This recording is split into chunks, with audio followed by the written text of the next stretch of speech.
Amakuru avugwa mu karere tuyahere i Kigali mu Rwanda, aho Perezida Paul Kagame yagaye abayobozi n'abanyamadini barebereye abashinga amatorero ayobya abantu, agaragaza ko yiteguye guhangana nabo.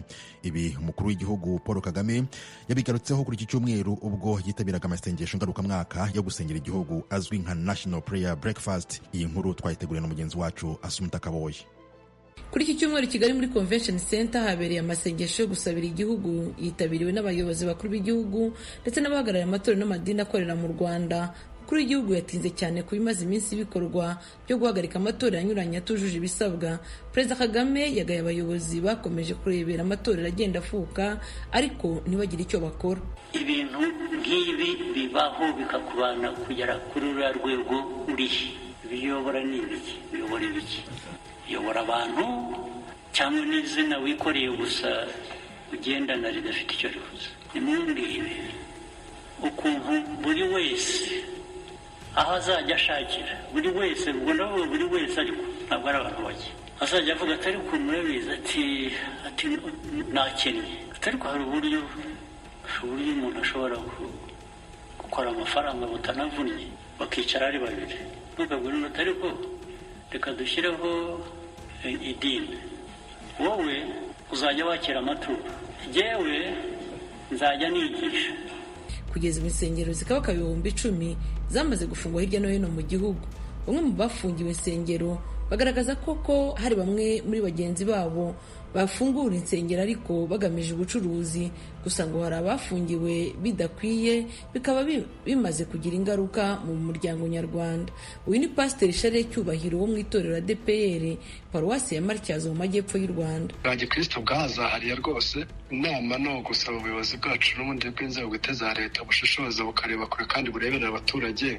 Numva hafatwa ingamba z'abantu bakoberaganya nk'ubwo ngubwo kugira ngo byibuze ibintu nk'ibyo bigabanuke ndetse n'ibyo kuko binahagarikwe. Hanyuma ariko abafite umurongo w'imyizerere shingiro ufasha abakristo gusenga no mu myitwarire na disipurine kadufasha cyane kongera gusubira mu mwanya wo gusenga no guterana kugira ngo ubugingo bwa Kristo butongera kuhazaharira. Perezida Kagame yasabye abanyamadini batangiye kwinubira iki cyemezo cyo gufunga insengero no gutakambira amahanga gucisha make. U Rwanda rwahagurutse rurwanya kwemera, rurwanya amadini, rurwanya ibintu ubona biba byandikwa.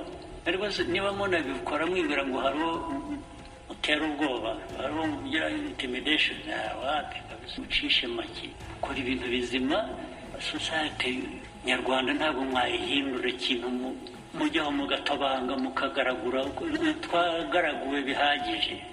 Ibiba ahandi mu bindi bihugu bisa n'ibyo cyangwa biri hanyuma y'ibyo, ibyo birabareba, ntimuzabinzaneho ntabwo niba mushaka guhangana muri ibyo mube mwiteguye ariko ugende iteguye. Aya masengesho ategurwa n'umuryango Rwanda Leader Fellowship, yitabirwa n'abanyapolitike n'abanyamadini batandukanye, imiryango itegamiye kuri leta ndetse n'abayobozi mu nzego nkuru z'igihugu.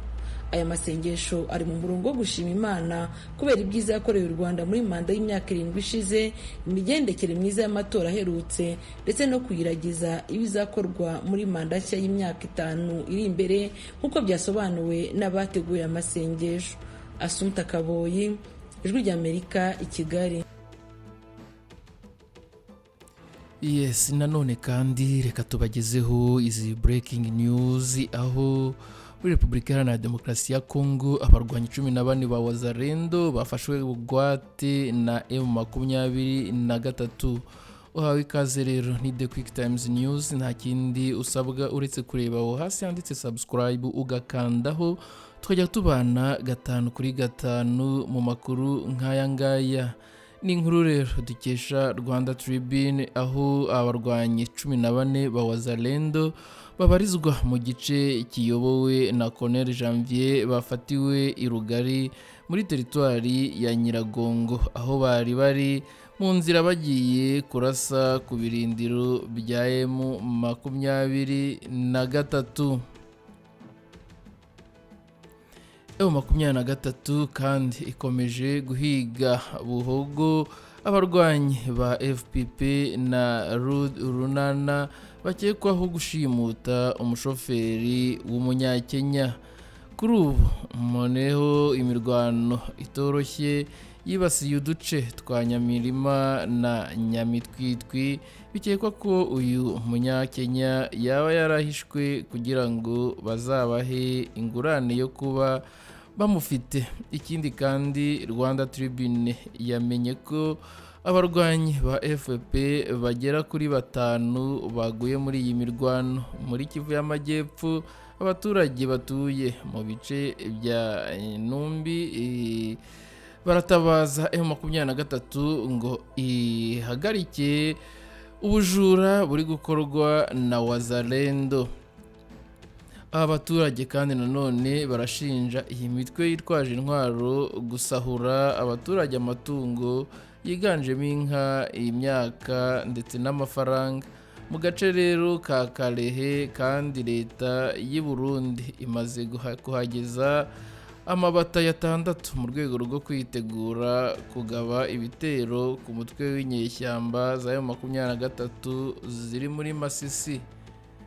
Nanone kandi ntitwagenda tutababwiye ku makuru y'uko i Rwanda n'ubushize habereye inama hafatwa imyanzuro y'uko intambara igomba kurangira muri Repubulika Iharanira Demokarasi ya Kongo. Ni ku tariki rero 14 Nzeri 2024 aho intumwa z'u Rwanda n'iza Repubulika Iharanira Demokarasi ya Kongo zahuriye muri ibi biganiro i Rwanda muri Angola, bigamije gushakira akarere k'ibiyaga bigari amahoro n'umutekano. Minisitiri w'Ububanyi n'Amahanga n'Ubutwererane Ambasaderi Olivier Nduhungirehe yasobanuye ko abahagarariye u Rwanda, Repubulika Iharanira Demokarasi ya Kongo na Angola bubakira ku byagezweho mu mezi 6 ashize. Mu magambo ye rero yagize ati inama y'inyabutatu ya Rwanda ya 4 irabera muri Angola kuri uyu wa 14 Nzeri 2024. Abahagarariye ibihugu bitatu bagaragaje ibitekerezo byubaka, bazubakira ku bifatika byagezweho n'abaminisitiri n'abaofisiye mu iperereza mu mezi 6 ashize. Ni inama rero y'aba baminisitiri ishingira ku myanzuro yafatiwe yabereye i Rwanda tariki 21 Werurwe umwaka wa 2024. Icyo gihe bemeranyijwe ko imirwano ibera mu burasirazuba bwa Kongo ihagarara, umutwe witwaje intwaro wa FDLR ugasenywa. Igitekerezo cyo gusenya FDLR cyatanzwe n'intumwa za guverinoma ya Repubulika Iharanira Demokarasi ya Kongo nyuma yaho zishyikiriza Perezida João Lourenço wa Angola, umuhuza wabo, igenamigambi y'uko bizakorwa. Ni ku tariki rero 31 Nyakanga 2024 aho abaminisitiri bongeye guhura basesengura uburyo Repubulika Iharanira Demokarasi ya Kongo yerekanye uburyo izasenyamo FDLR. Muri iyi nama rero hafashwe undi mwanzuro w'uko imirwano hagati y'impande zishyamiranye mu burasirazuba bwa Kongo ihagarara guhera tariki 4 Kanama 2024 mu gihe ibiganiro bigikomeza. Inzobere mu iperereza zo mu bihugu bitatu zahuye inshuro 2 zisuzuma uburyo ihagarikwa ry'imirwano riri kubahirizwa, zikanasesengura uko FDLR izasenywa, zinashyikiriza Angola raporo y'ibyavuye muri iyo mihuro. Ni tariki rero ya 20 n'iya 21 Kanama umwaka wa 2024 aho abahagarariye ibihugu bongeye guhurira i Rwanda basesengura raporo y'inzobere mu iperereza ku ihagarikwa ry'imirwano no gusenya FDLR. Raporo rero yatanzwe ku busesenguzi mu igenamigambi ryo gusenya FDLR yagaragaje ko hari ibidasobanutse ku buryo bizakorwa. Banzuye ko tariki ya 9 n'iya 10 Nzeri bazongera guhura bakaganira kuri izi ngingo, ariko ntibahuye, niko kwimurira ibiganiro kuri uyu wa 14 Nzeri. Bigaragara ko hari ubushake bwo gufata umwanzuro uhamye ku bibazo by'umutekano muke uri kubarizwa mu burasirazuba bwa Kongo ku mpande zombi. Ariko kandi nanone nubwo bimeze bityo, hari amakuru avuga ko leta ya Kinshasa yatanze amasezerano ku barwanyi bayifasha guhangana n'umutwe wa M23 kandi na FDLR ibarizwamo. Ibi byatera kwibaza niba leta ya Repubulika Iharanira Demokarasi ya Kongo izirukana FDLR koko itubahirije aya masezerano. Mu yandi makuru rero ni aho Rucuru hamaze iminsi 8 hari imirwano ikomeye ihangayikishije M23 n'umutwe wa FPP Inyamirima.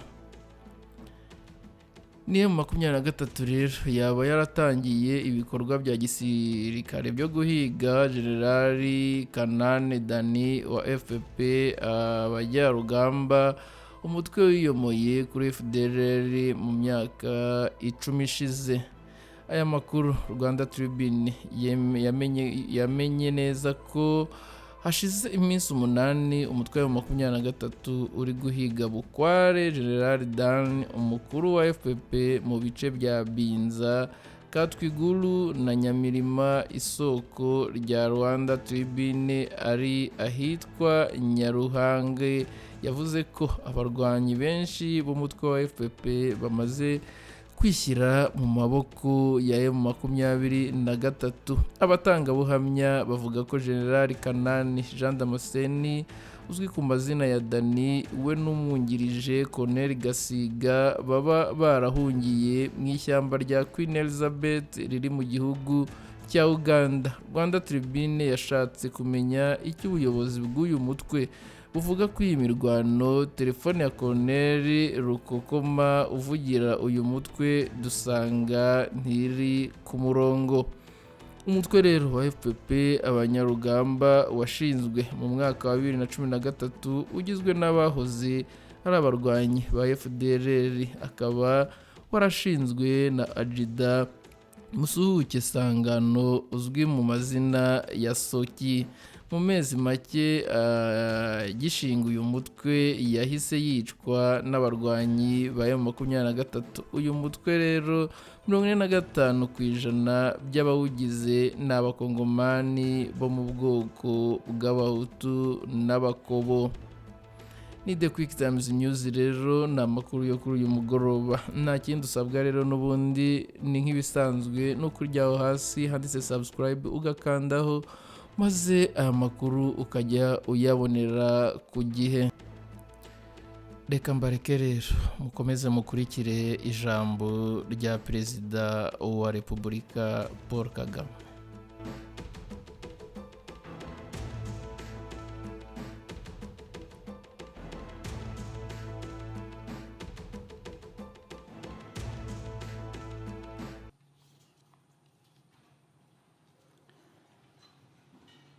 Mwaramutse neza, muraho abandi.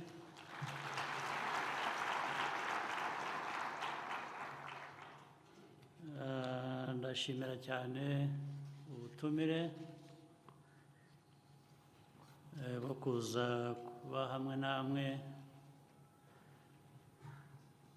uyu munsi muri iki gikorwa cyo gusangira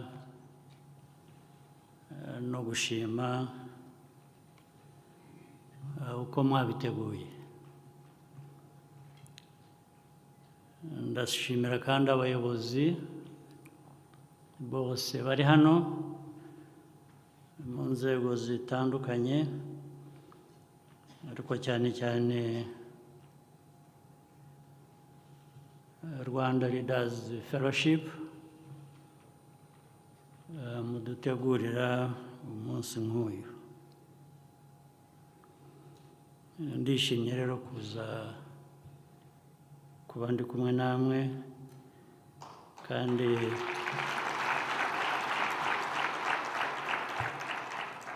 ngo mbonereho n'umwanya byagiye bivugwa wo kubashimira ibihe bitari ibya kera twanyuzemo biganisha mu bindi bikorwa. Ubu ndavuga ibikorwa bya politiki, ibikorwa byo kuyobora, ibikorwa by'amajyambere, ari byo twanyuzemo igihe cy'amatora. Mwarakoze cyane.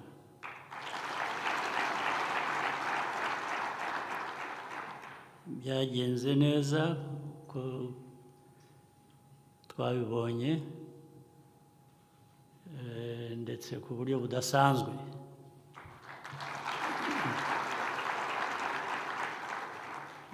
Bituma n'abantu benshi babitangarira, ariko bifite iyo mpamvu nyine yo kuba byaragenze neza cyane, abandi baho bitagenda neza cyangwa nabona ko bizaba, ubwo niyo mpamvu batangara. Ibyo rero nabyo ubwabyo ni ibiganisha ku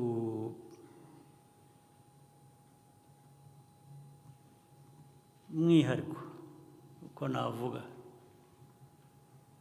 cyangwa bya bindi abantu bagiye bita by'ubudasa bw'u Rwanda. Buri gihugu gifite, wenda ibihugu byinshi bigira ubudasa bwabyo. U Rwanda rufite ubudasa ku bintu byinshi, ari amateka twanyuzemo n'amabi, burya nabyo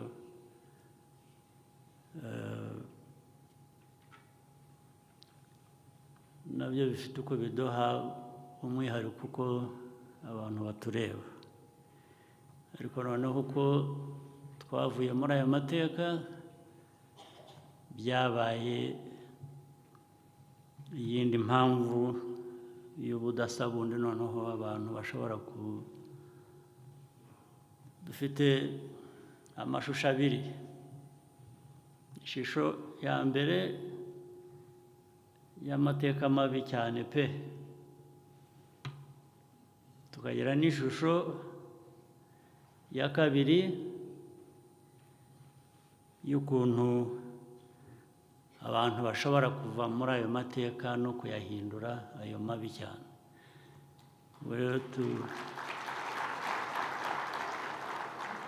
Urebye turi urugero rw'ibintu bibiri biranga umuntu: humanity, human beings. Kimwe ni cyerekana ukuntu abantu bashobora gukora amahano, bashobora kuba babi cyane, bakora ibintu ubundi bitari bikwiye kuba biba. Ku rundi ruhande, u Rwanda rwabaye urugero rwerekana nanone ukuntu umuntu ashobora kuva mu bintu bibi cyane yagizemo uruhare agakora ibyiza bitangaza abantu.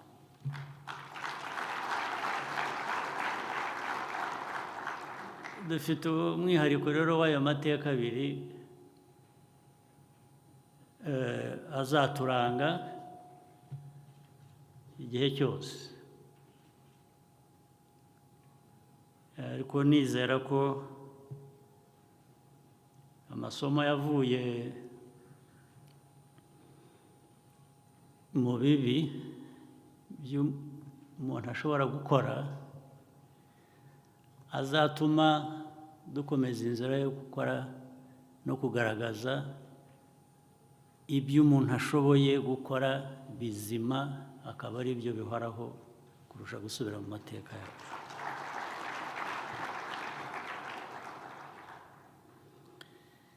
Ibyo bikiri aho rero, ndagaruka ku mpamvu yaduhurije hano yo gushima.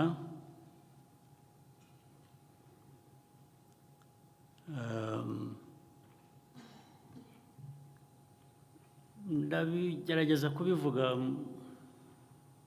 bundi buryo bitanyuranije cyane n'ibyo twagejejweho.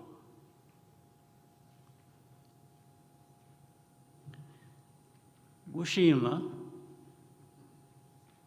bishyize mu rurimi rw'amahanga, gushima none ndaza kubigarukaho. Gushima cannot be an end in itself. Ntabwo wabigira umuco, umuhango yo gushima gusa. Ugomba kugira icyo ushimira kandi ufitemo uruhare. Wari ugushima gusa ngo ikikugwiriye utari uzi n'aho kivuye cyangwa utakoreye urashimye, n'ibyo wakoreye washyizemo imbaraga bikagira umusaruro uvamo urashimye, nibyo.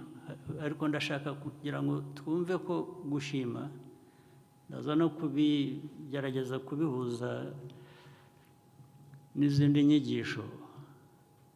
Gushima ntabwo ari gushima gusa. Gushima harimo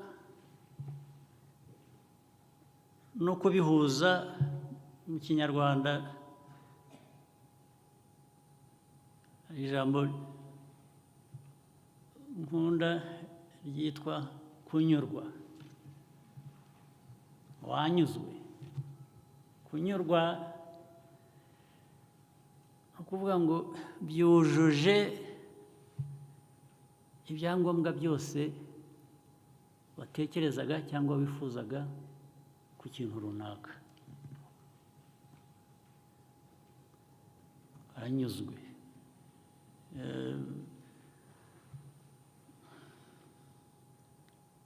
Ese n'abakire, reka tuvuge iyo ufite umutungo, ariko muri uwo mutungo uranyuzwe. Umutungo uguhaye ubuzima bwiza, bitari kuba ufite buri kintu cyose ukeneye, ariko n'umutima muri wowe uranyuzwe. Nicyo ubereye, nicyo washakaga, nicyo ugezeho.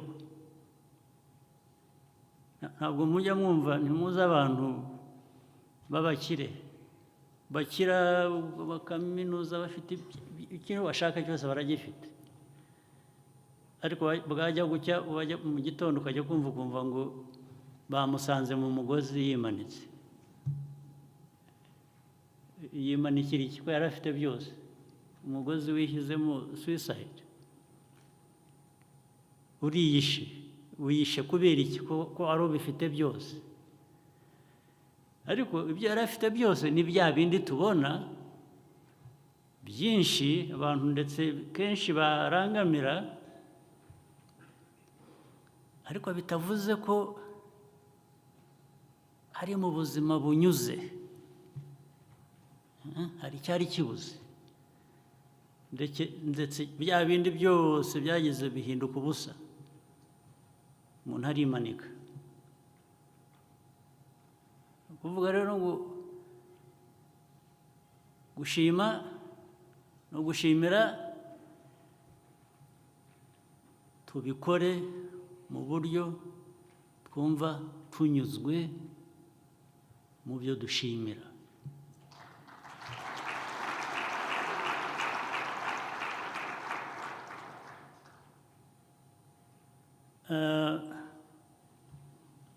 Reka njye mu mateka na politike n'ibindi bivanye, kuko yewe umurimo wanjye ntabwo ari ukwigisha ivanjiri cyangwa iki, nubwo ntacyo mfa nabyo, ariko si byo nshinzwe. Hari ababishinzwe, ariko ubu ni umwanya wo kuganira. Reka tuganire. Mu mateka y'abantu, societies. Hari ibintu byinshi. Hariho idini, imyemerere, kwemera mu madini. Hari no kwemera gusa ni uburyo bwa organization. Idini, politiki nk'iyo nshinzwe. Hari na culture, umuco w'abantu. Idini, politiki n'umuco w'abantu. Buri kimwe gifite umwihariko wacyo n'icyo gitanga. Ndetse ahenshi ntabwo ibintu biba byuzuye iyo ibyo navuze uko ari bitatu bidahujwe. Udafashe imyemerere y'idini, gufata imyemerere ya politiki, gushyiramo imyemerere y'umuco. Iyo utabihuje hari ikibuzemo. Ushobora no kutabihuza wenda ariko ukagera aho ugera ariko ntugera hafi n'ijana ku ijana. Bishobora kuba hasi. Bigomba guhura rero.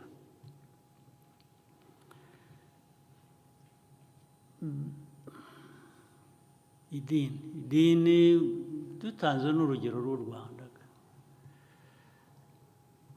Ibyo byombi uko ari bitatu bifite uko byongeye biratwubaka. Yubaka u Rwanda rwasenyutse hafi kuzimira. Kugira ngo u Rwanda rugaruke rubeho, tube tugeze aho tugeze ubu, n'ibyo bintu bitatu twafatanije kugira ngo aho tugeze niba ari heza, uko twabifatanyije ubu byari byiza. Iyo tutabifatanya neza ntabwo tuba tugeze aho tugeze. Idini yigisha abantu, yigisha umuco mwiza.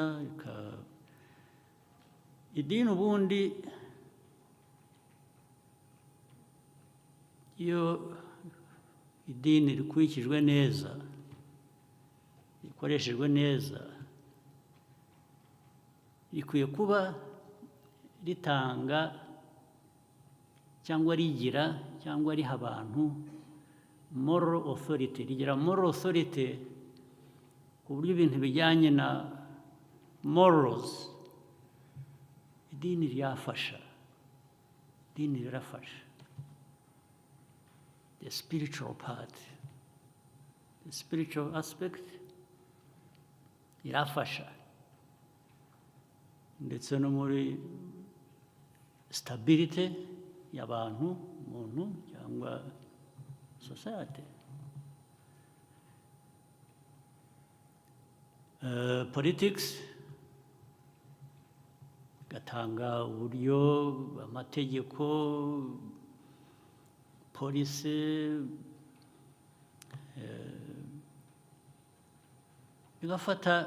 bigafasha byubakira byongera hahandi kuri moral authority,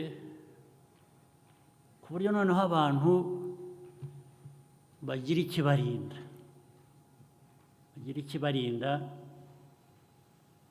mu mutekano bakwiye kuba bafite.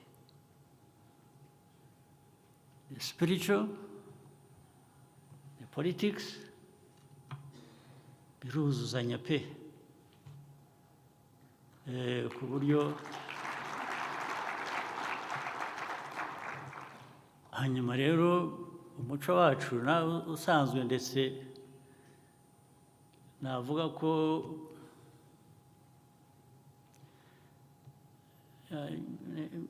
njye kuvuga ngo waje imbere y'idini mvuga ubwo ni irishya nyine kuko ibi byinshi twigisha ntabwo byari bisanzwe mu muco wacu. Hari hasanzwemo ibindi bisa nabyo, ariko ntabwo ndi bubitindeho kuko ni debate ndende. Hari ibyabaye bitubwira ko ibyo twasengaga, ibyo twumvaga, uko twabikoraga, ibyo ni iby'abantu bafite ikibazo mu miterere y'amajyambere. Turabyemera, biriya bindi tubimera bunguri. Rwose nta mpaka mbifiteho, nta n'iyo ndi butere, ndivugira gusa.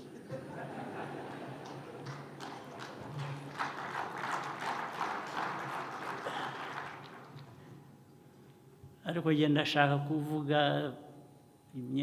kwemera n'umuco na politiki. Ndavuga uko mbitekereza. Ariko hari undi muco, indi aspect y'umuco. Umuco usibye ku bijyana n'idini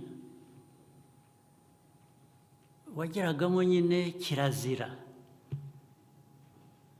Kirazira iyo ngiyo irenze idini. Idini ryariho ubwo cyangwa iryaje nyuma. Kirazira, harimo kirazira. Kirazira ijyana na the moral aspect, moral mibereho abantu bashaka kubaho, bibabereye ukuntu batandukanye. Twebwe nk'u Rwanda rero dufite, ubundi hari ibihugu bindi murabizi bigira politiki n'idini biravanze. Hari ibihugu bimeze gutyo bivanze, idini rikaba na politiki bikavanga, ndetse hakabamo n'ibindi bishingira ku muco n'idini bikaba ari ikintu kimwe. Ibyo murabizi, sinirwa mvuga amazina, murabizi muri Aziya, murabizi n'ahandi muri Amerika cyangwa y'Amajyepfo n'ahandi, bikavanga cyane cyane. Ariko muri Aziya aho idini rivanga n'umuco ndetse rikagira influence kuri politiki. Ariko twa hano mu Rwanda uko mbizi bifite uko byuzuzanya ariko bifite uko bitandukanye. Politiki n'idini biruzuzanya ariko si bimwe, ntibyinjiranyamo cyane buryo. Niyo mpamvu secular states zitanga izo freedoms zo kubivanga cyangwa kubitandukanya.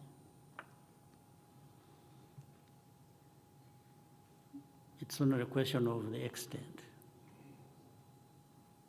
extent aho bigera bivangwa cyangwa aho bigera bitandukana.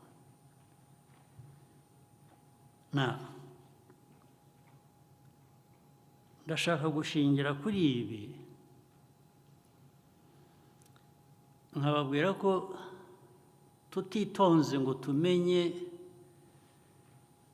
urwo ruvange rw'ibyo bintu byiza ubundi, cyangwa se bikwiye kuba biduha ibintu byiza, twisanga mu kibazo cyangwa se tuzisanga mu kibazo. Ibintu byabaye byose byaterewe hejuru gusa bikajya, ntihagire umurongo dukurikiza, ntihagire imyumvire itugarura itubwira ngo ariko twakabije, twarengeje igipimo mu byo twakoraga. Burya no muri politiki, aya mateka yacu navugaga, abantu bagiye muri politiki barenze igipimo, niho habaye extremism yavuyemo ibibazo twagize. Ni ukurenza igipimo, ni kujyaho politiki ikaba anything icyo ari cyo cyose, ntibe politiki ifite umurongo igenderaho ubereye abantu. N'idini uritwaye ukarenza igipimo, kwemera ukarenza igipimo, urajya mu kibazo byanze bikunze.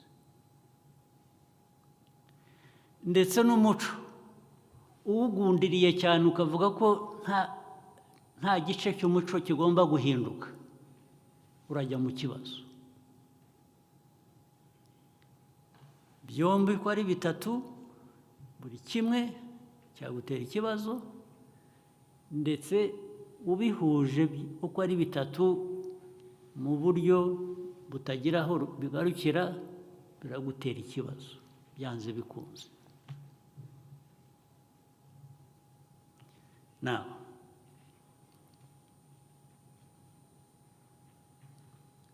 bigenda biterera.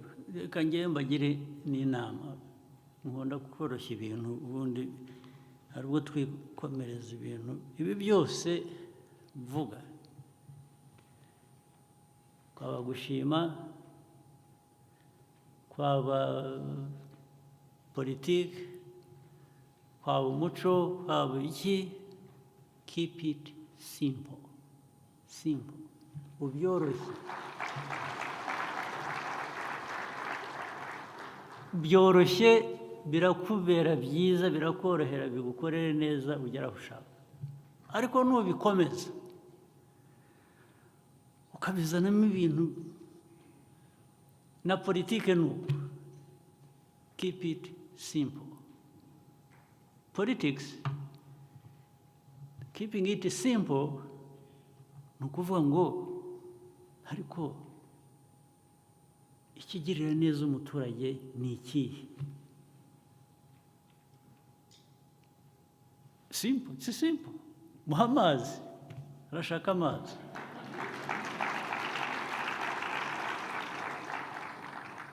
Muhe isuka yihingire, muhe butaka, muhe isoko zagurishamo ibye. Keep it simple. Mbere yo kumutwara ku kwezi cyangwa ku yindi nyenyeri, banza ureke, keep it simple, banza umuhe ibyo, hanyuma nabibona aragera ahandi hose ashaka. First, keep it simple.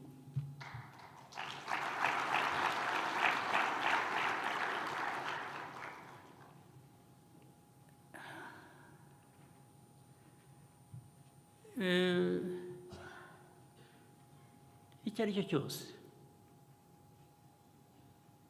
ariko uyoborwe n'umutima muzima. Ugomba kugira umutima muzima. Urabizi, burya ngira ngo mugomba kuba muzi itandukaniro ry'ubukene n'ubutindi. Mushobora kuba mutabizi. Ubukene ni ukuba udafite ibintu biri basic, ibintu ukeneye, ariko ibyo ukabyemera uko bimeze, ugashaka uko bivamo, ukaba ushakisha uko bivamo. Ariko ubutindi ni ukuba ubirimo ukabigeramo n'umutima mubi,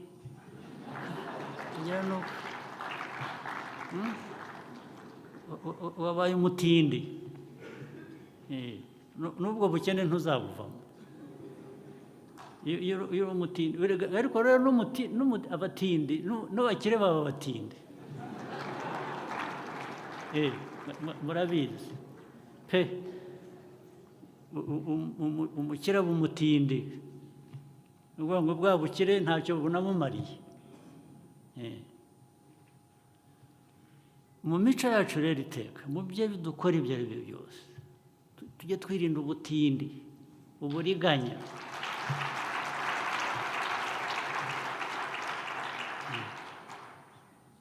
waba umukire waba umukene irinde ubutindi n'uburiganya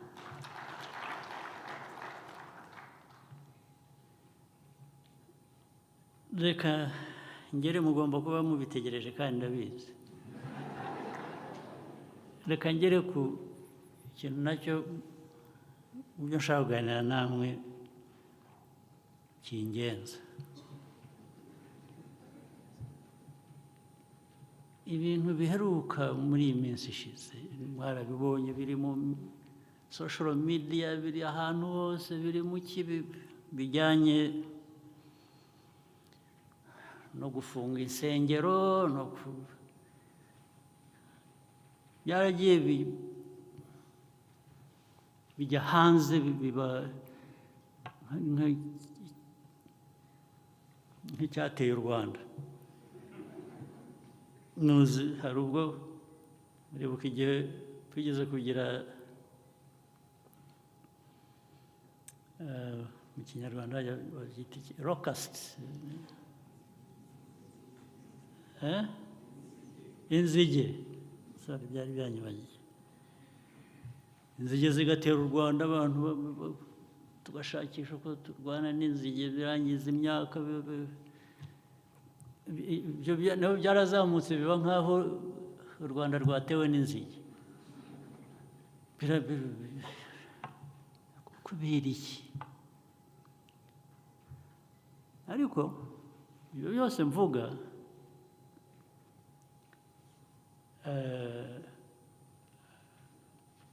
hari ibice bitatu mbibaraho mbere y'uko nkomeza kubisobanura igice cya mbere ni aho byaturutse ni ababirimo abo byakomotseho aba kabiri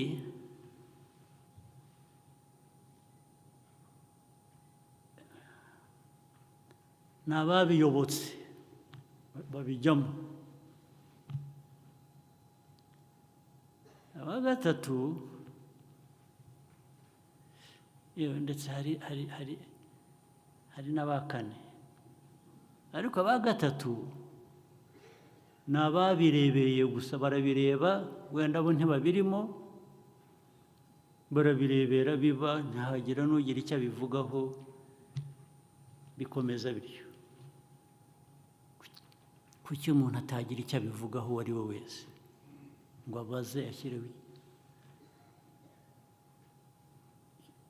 agira ikibazo abakane rero niba abandi nigeze kuvuga bari muri politiki nkanjye abayobozi b'igihugu muri politiki bareba polisi bareba buri kintu cyose ibintu nk'ibi bibaho bikakubana kugera kuri ruriya rwego urihe ibiyobora ni ibiki uyobora ibiki uyobora abantu cyangwa n'izina wikoreye gusa ugendana ridafite icyo rivuze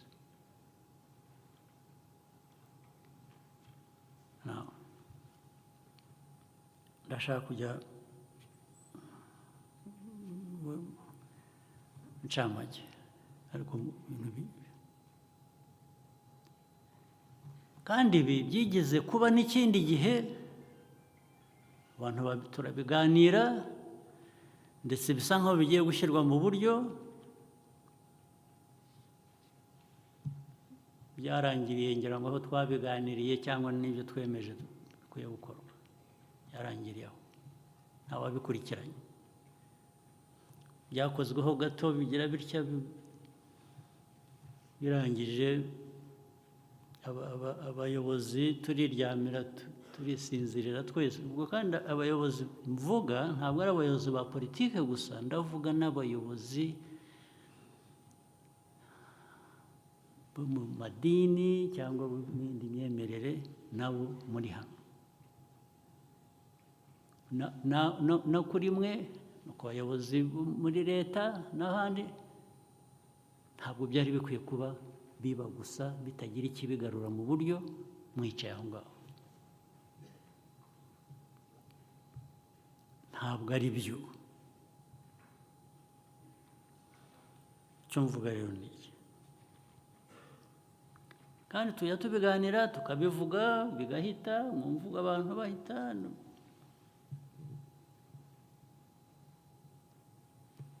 bigashira nimumbwire ukuntu buri wese aho azajya ashakira buri wese ubwo ndavuga buri wese ariko ntabwo ari abantu bake azajya avuga ati ariko murabizi ati nakennye ati ariko hari uburyo umuntu ashobora gukora amafaranga butanavunnye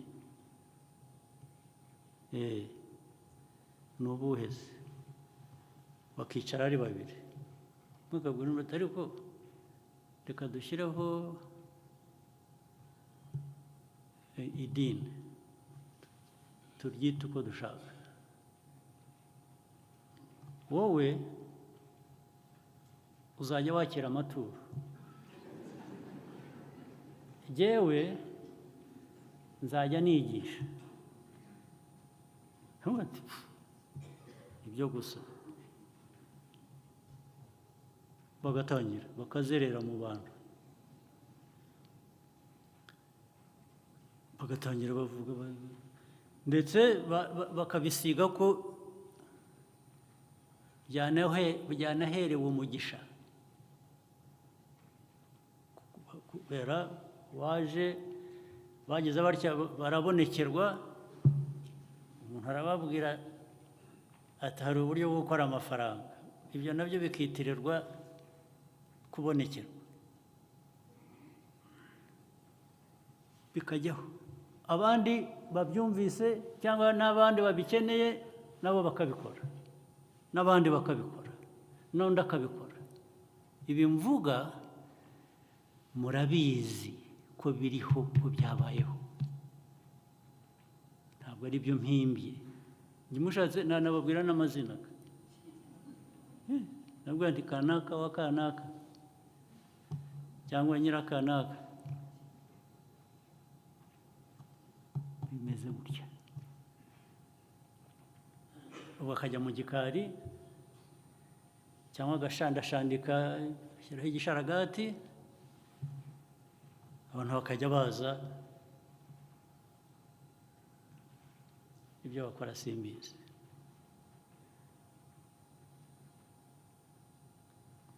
abandi hari byose birimo wenda ku inyungu z'amafaranga ariko hari n'ibindi udashobora no kumva niba binarimo n'inyungu z'amafaranga ariko bikorwa ukuntu uzi kubwira abantu ukajya mu bantu ukababwira ngo murabizi nimuze mujye mu nyoboke narabonekewe nabwo ko bizagenda bitya mujye mwurira ibiti mujye mu mashami yabyo kubera ko igihe wazamutse ubwo buri hafi n'Imana ubwo wazamutse wagiye ntabyo mpimba ndavuga ibiriho ibibarimo mwebwe mwari mukwiye kuba muzi cyangwa murwanya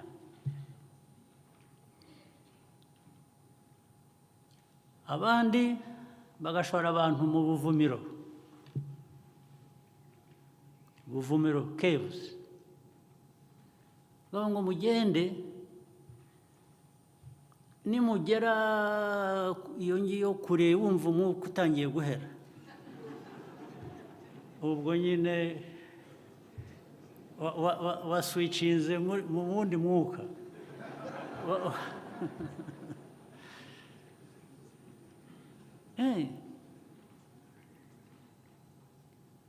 Bityo bigakorerwa abantu amagana ibihumbi hirya no hino mu gihugu cyanyu muyoboye mwebwe, baba b'amadini baba abo muri leta.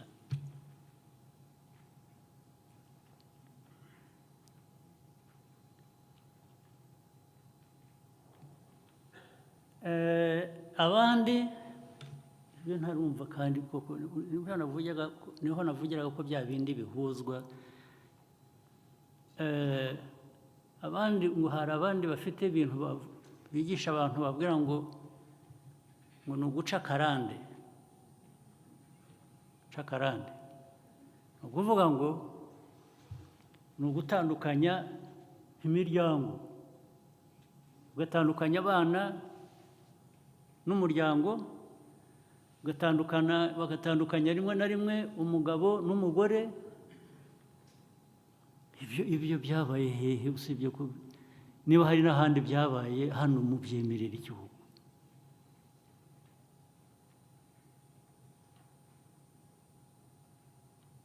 Ubu tuzasubiraga na hahandi navugaga, extremism y'ikintu icyo ari cyo cyose itera ikibazo.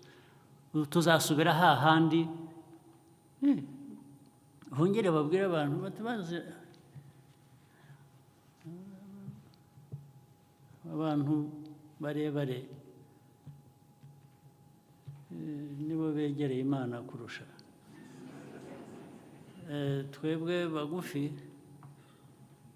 Ubu dufite ikibazo, ubu ni ukuvuga ngo batureba gutya bakumva ko dukwiriye gupfa. Ko byabaye se ikitabigarura ni iki? Muri aho mwemera ibintu nk'ibi mutekereza mutyo. Ikitabigarura ni iki? Mwaje aha, mwaje gushimira ibi ngibi mufite se? Mwaje gushimira iyo mico? Mwemereka bajyamo abantu bose bagahinduka. Ariko se ko narinzi ko abantu twese Imana nyine yaduhaye n'ubwonko dutekereza.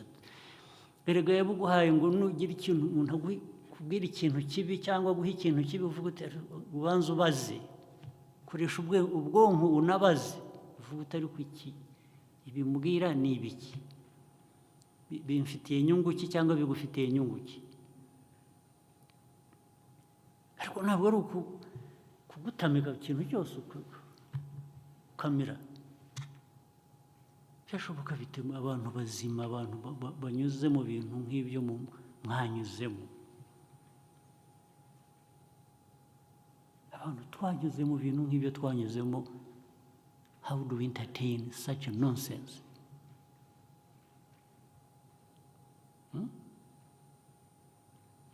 Ubu turi abantu bari aho, ene scammer, ene thug, ene araza akadutwara mu byo yapanze atekereza, tukamukurikira. Koko akababaro kanyu ntacyo kabamariye, akababaro k'amateka ntacyo kabamariye. Wakwemera wahora uri uwo gushukwa, gukoreshwa amarorerwa gusa, wowe ugakurikira, ntubaza, ntuvuga utari ko ni ibiki,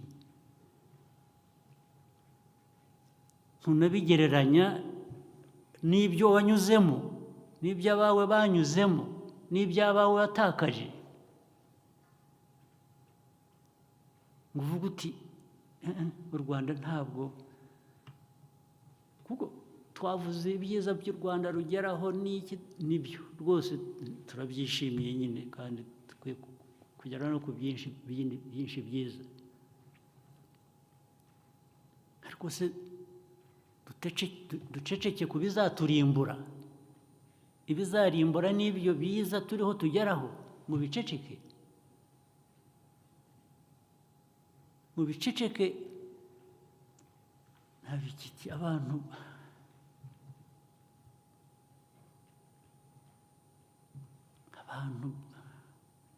b'amabandi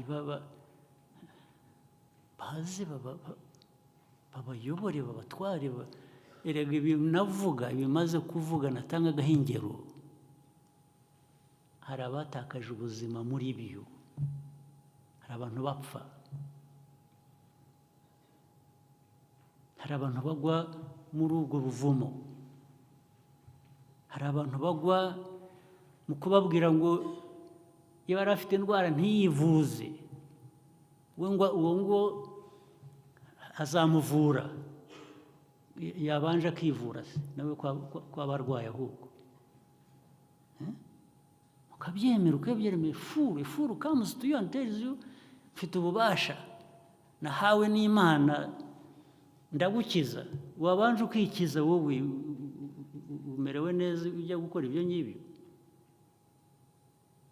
How do you accept this nonsense, you Rwandans, honestly? How do you entertain this rubbish? How?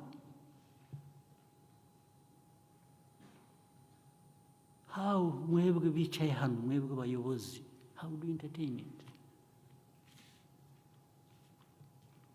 Maze rero ubanza amateka yacu yaradusizemo imvune tutanazi tutumva. Ubanza tugomba kuba dufite depression hari muri society cyangwa ikituma abantu nabyo niba ari ikibazo tuzashakira umuti. You can't be there to accept everything and anything. You must question. You must say why, what, how.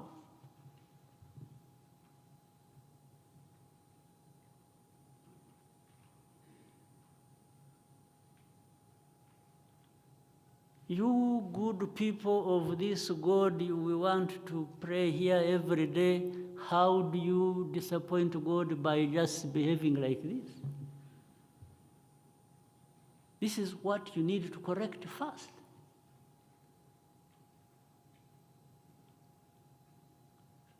Ubwo rero njya mbona kuri social media ukabona byanditse ngo nungu ibintu ngo bavuta abantu babiri leta itangiye gufunga ngo za church. Hagira umubaza atari ko ngo kengo nibyo ngo ntabwo zikwiye kuba ziriho ngo ariko ukuntu bazifunga buvuga iki? Honestly, what it's no longer what now, it has become how ukuntu bagomba kubabembereza mu Giswahili kubembereza.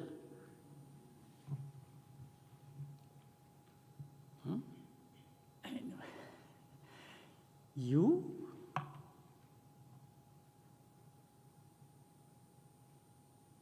oh my God.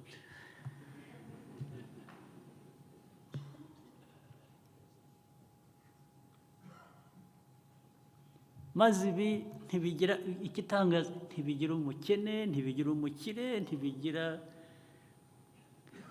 utagiye mu ishuri, ntibigira uwaminuje, bose baragenda mwese mukaba kimwe.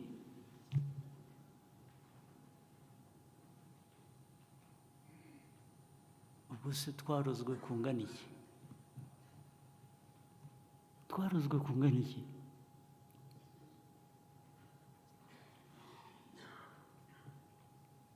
Ariko si mwe mwirirwa mutubwira hano ko imbere y'Imana twese turi kimwe tungana. Si imbere y'Imana turasumbana? Hari usumba undi? Kuki haboneka uza abwira abantu ati yewe ati jye nagize ntya mu gitondo numva ijwi kandi ndamenya ngo niryo, atarambwira ngo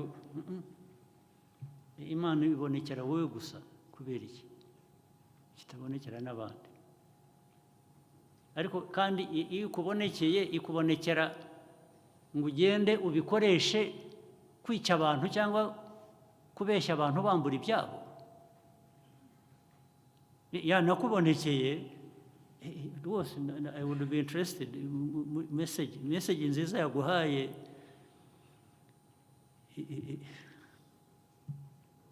tugirira neza twese, iyo si wayanga ninde?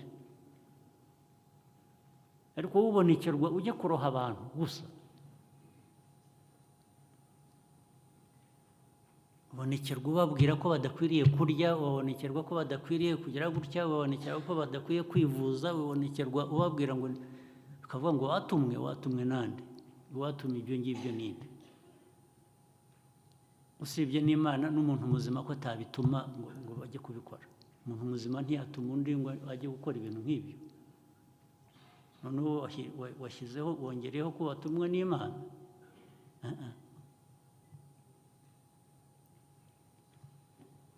Ikindi rero kivamo confusion ihari, abantu bagatinya guhakanya umuntu ukora ibintu bibi nk'ibyo cyangwa utanga ubutumwa butari bwo, kubera ko yishyiramo ngo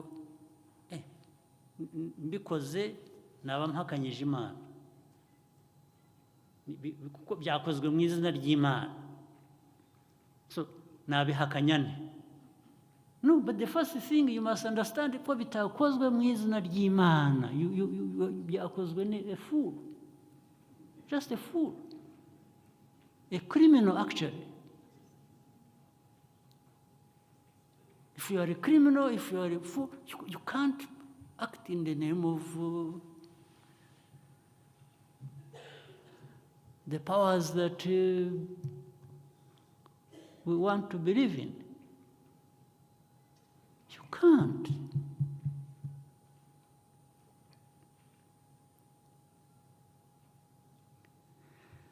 So hari ababikora rero, ababijyamo bakabikora, hari ababikurikira, then hari natwe twese tutabirimo, tutabikurikira, ariko twiteguye kwirebera hirya ngo bibe, bikomeze bibe. Ubwo se wowe urabikira, nawe uri kimwe n'ababandika. Iyo warebye hirya ngo bibe,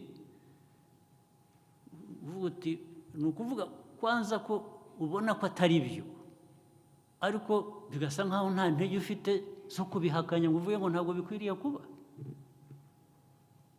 Bikwiriye kuba, turabizi,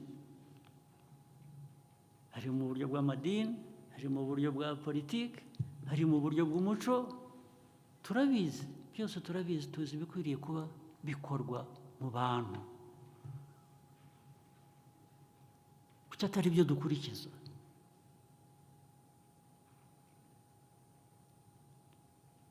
Abantu barihisha inyuma Imana gukora amarorerwa, mukabihorera. Ubu mwatanze impression nk'aho mu Rwanda, u Rwanda rwahagurutse rurwanya kwemera, rurwanya amadini, rurwanya ibintu ubona biba byandikwa. Ariko niba munabikora mwibwira ngo hariho mutera ubwoba, hariho mugira intimidation, wapi kabisa.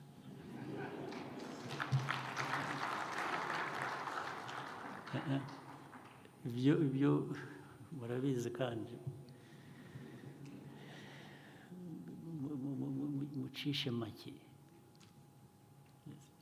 mucishe make, mukora ibintu bizima bizwi, abantu bazima bakora, igihugu gishaka kwiyubaka gikora, society nyarwanda ntabwo mwayihindura ikintu mujyaho mugatobanga mukagaragura. Twagaraguwe bihagije, nta kundi kugaragurwa dushaka.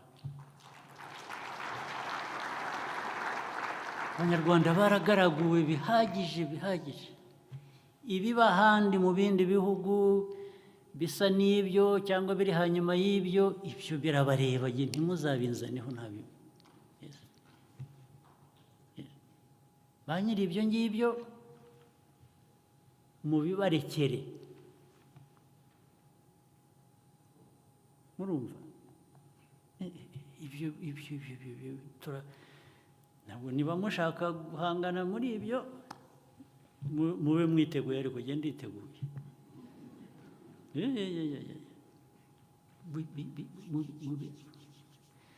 Aba bantu birirwa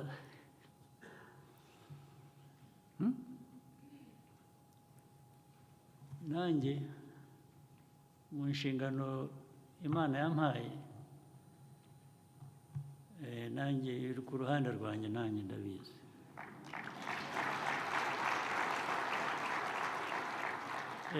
Niyo mpamvu ya ndirimbo ndandambara ndandambara yadutera ubwoba, cyane cyane ibi ngibi rero, ngo bagira batya bagasakuza, ngo bazi ngo abantu bo hanze ngo baravuga ngo u Rwanda barushyira ku rutonde rw'ibimeze. Aho tugeze hasi, hari ubwo twigeze bitaba bihari, twabanye nabyo, tuzabana nabyo. Abadashaka ko tuva muri ariya mateka badushyizemo na mbere hose ngo dutere imbere, barahari, turabazi, tubana nabo.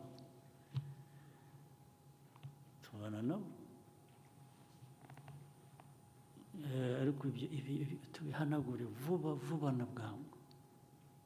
Niyo mpamvu rero kugerageza gufasha ntibikemura ikibazo cyose. Kugerageza gufasha, ibintu byose bigira uburyo binyuramo. Ushaka gushinga idini rijyanye n'ukuntu wowe, sinzi ukuntu uteye igitangaza, ariko n'ibyo ushaka gukora, ariko kugira ngo ubikore ukwiriye kubanza ukabyemererwa. Hari ibintu umuntu areba. Hari n'abandi bavuze, nabwo mbona bifitemo confusion, bakandika ngo kuyobora idini cyangwa ngo ugomba kuba ufite diporome cyangwa imeze iki. Aba bafite za diporome nabo barimo abakora nk'ibyo, ntaho bihuriye na diporome. Ni imiterere ubwayo, ku buryo bwose bw'ikintu uvuga ushaka kubaka. Niba ari idini ushaka kubaka, ibyo yuzuza bijyanye n'ibyemewe muri sosiyete cyangwa amategeko ayigenga, birumvikana. Ariko kujyaho umuntu wese ashakiye, kandi niba wanabikoraga, reka tuvuge, iyo wemera rwose uburenganzira bwawe, nta n'uwaza kuza kukubaza impamvu wemera cyangwa icyo wemera.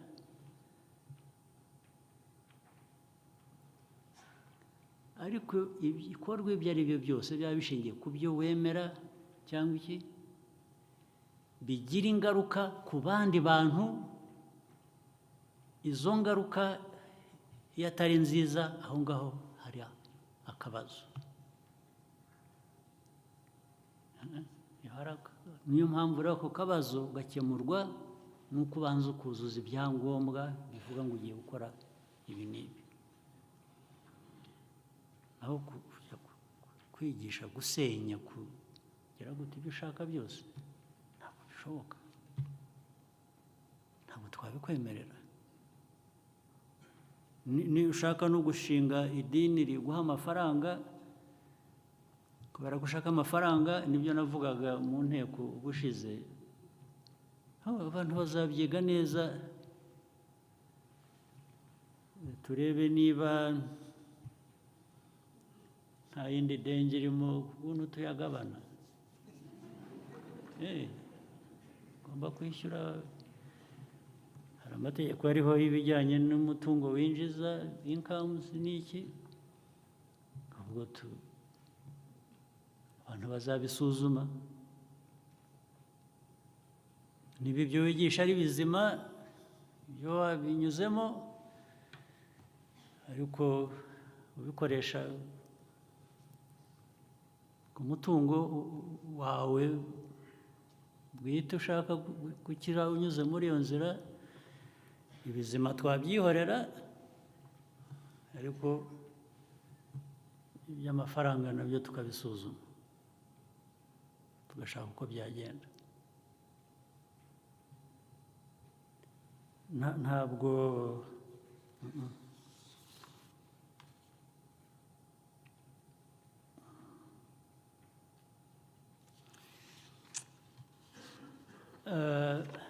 ikibabaje kindi, ariko ibyo nabyo ni ibintu birebire sindi bubitindeho.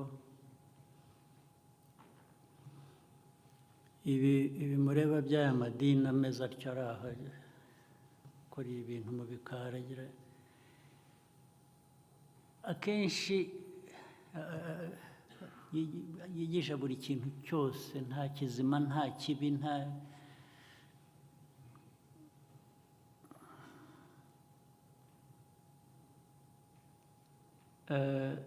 bimwe njye kubera rwa ruhande rwanjye rwa politiki, kwanza njya mbona byinshi bimwe bituruka hanze. Nakwibuka ko hanze hariyo n'abantu batifuza ko mwebwe abanyarwanda, abanyafurika mwazazamuka mukagera aho bageze, bahora babacomekamo ibyo bintu, kandi bazi ko mubiyoboka vuba na bwangu, bazajya bahora babibe, nuko mujyaho ndetse babashyiremo n'amacakubiri, muryane,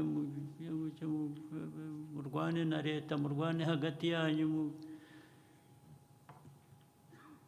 nuko ubwo in the end ikivamo mwebwe muri ba bandi twaza tuvuga ibyo gushima byabaye gushima Imana, ariko hari abashaka ko dushima abantu. Buriya hari uko ku isi uko isigaye iteye na politiki yayo, hari Imana, hari abantu bamwe bandi bari aha hagati bayegereye bumvikana nayo, hasi hari batwebwe hari batwebwe tuzadushimira abo tukazajya kugera ku Mana byatinze. Mbabwira niko bimeze. Aba rero bumva ko bo begereye Imana, tugomba kubanyuramo kugira ngo tugere ku Mana, bafite inyungu mu gukomeza hariya hasi, ngo bariho uguma, bariho ukomeza ube, bajye bakugoboka ubashime, hanyuma ndetse ubanyuremo ubashima kugira ngo ugere ku Mana. Ubu nabishyize mu language ya politiki, ko nababwiye ko hariho akazi Imana yanshinze, so ibyo mujye mubirebamo ukuboko guturuka ahantu, urabibona mu Rwanda, ukabibona ahandi, ukabibona abantu bagatwara abantu ku musozi cyangwa mu kabande ahantu, bakabamaza iminsi erega bagapfa. Ntabwo murabyumva abantu bapfa batwaye ahantu gusa kubera ibyo bintu bimeze bityo, bakarinda bapfa benshi, bagapfa umunsi umwe bose bagapfa. ndibuka kera ahantu twagiye tuba hirya no hino muri twe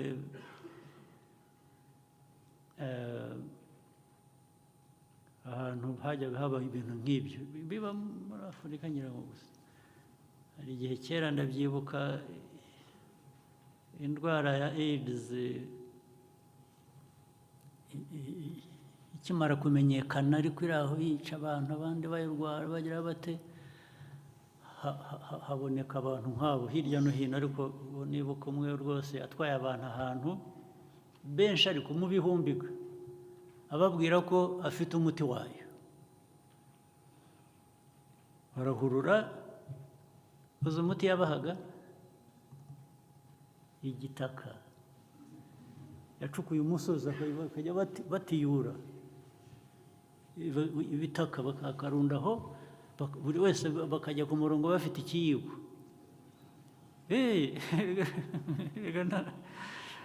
Buri wese akarya kuri igitaka cye, mbese Imana yamurangiye ahantu hari igitaka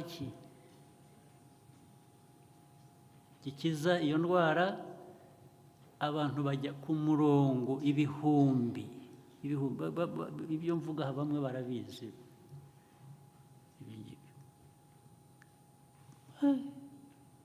Muracyari muri ibyo? Abantu bazajya baduhamagara badutoza umurongo, ejo bundi covid nigaruka baturisha ibitaka, baradukiza covid fiyere. Ariko biturutse ko uwo muntu afite powers, afite ubushobozi yahawe n'Umwuka Wera. Koko ndabasabye rero, kandi ndabashimiye ko mwanteze amatwi umwanya muremure, ariko tujye dushimira, dukorera n'ibyo dushimira.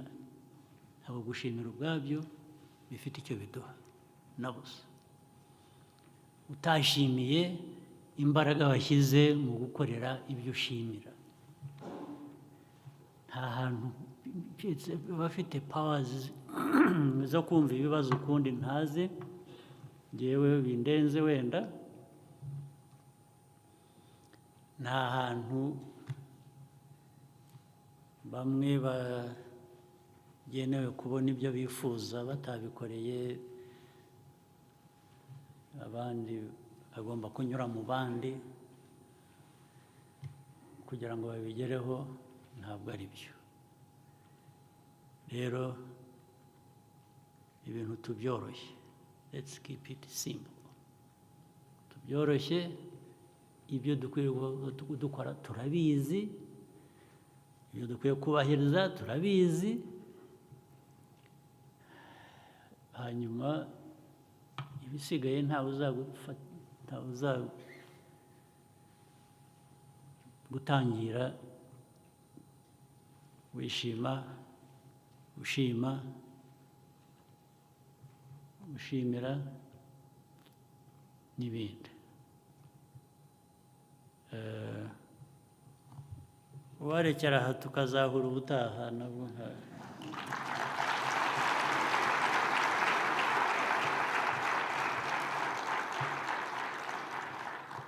tukazagaruka gushimira ibyo twagezeho duhindura ubuzima bw'Abanyarwanda n'ubwacu, kandi mu buryo bukwiriye tuzi. Murakoze cyane.